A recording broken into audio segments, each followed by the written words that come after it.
సాంప్రదాయిక బడ్జెట్ను పార్లమెంట్లో గురువారం ప్రవేశపెట్టారు ఆర్థిక మంత్రి నిర్మలా సీతారామన్.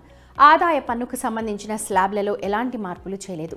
కొత్త పన్ను విధానం ద్వారా 7 లక్షల వరకు ఎటువంటి ట్యాక్స్ ఉండదని పునరుద్ఘాటించారు. అయితే పాత పన్ను డిమాండ్లకు సంబంధించి పరిష్కారం కాకుండా ఆఫీసుల చుట్టూ తిరుగుతోన్న ట్యాక్స్ పేయర్స్కు ఊరట కలిగించే నిర్ణయం తీసుకున్నారు ఆర్థిక మంత్రి. 25,000 వరకు వివాదాస్పద పన్ను డిమాండ్లను మాఫీ చేస్తున్నట్టు తెలిపారు. దీని ద్వారా దేశవ్యాప్తంగా ఏకంగా 1 కోటి మంది పన్ను చెల్లింపుదారులకు లబ్ధి చేకూరుతుందన్నారు. ప్రత్యక్ష పన్నులకు సంబంధించి వివాదాస్పద డిమాండ్ నోటీసులు అందుకున్న వారికి బడ్జెట్లో ఆర్థిక మంత్రి ఊరట కల్పించారు.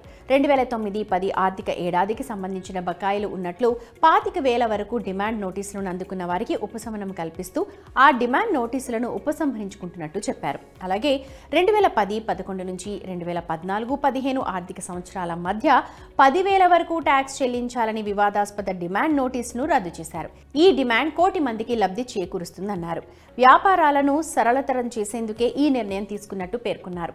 అందుకే చిన్న మొత్తంలో ఉన్న ప్రత్యక్ష పన్ను వివాదాస్పద డిమాండ్లను రద్దు చేస్తున్నట్టు వివరించారు. పెద్ద సంఖ్యలో చిన్న, ధృవీకరించని, వివాదాస్పదమైన ప్రత్యక్ష పన్ను డిమాండ్లు ఉన్నాయి. వాటిలో చాలా వరకు 1962 సంవత్సరం నాటివి. అవి ఇంకా ట్యాక్స్ పుస్తకాల్లో కొనసాగుతున్నాయి. అవి నిజాయితీ గల పన్ను చెల్లింపుదారులకు ఆందోళన కలిగిస్తాయి, రిఫండ్ విషయంలో ఆటంకాలు సృష్టిస్తాయి. 2009-10 ఆర్థిక సంవత్సరానికి సంబంధించి 25,000 వరకు, 2010-11 నుంచి 2014-15 ఆర్థిక సంవత్సరానికి 10,000 వరకు ఉన్న అటువంటి బకాయి ప్రత్యక్ష పన్ను డిమాండ్లను ఉపసంహరించుకోవాలని ప్రతిపాదిస్తున్నాను. దీనివల్ల దాదాపు కోటి పన్నుల మేర ప్రయోజనం ఉంటుందని అంచనా అని బడ్జెట్ ప్రసంగం సందర్భంగా పేర్కొన్నారు ఆర్థిక మంత్రి నిర్మలా సీతారామన్.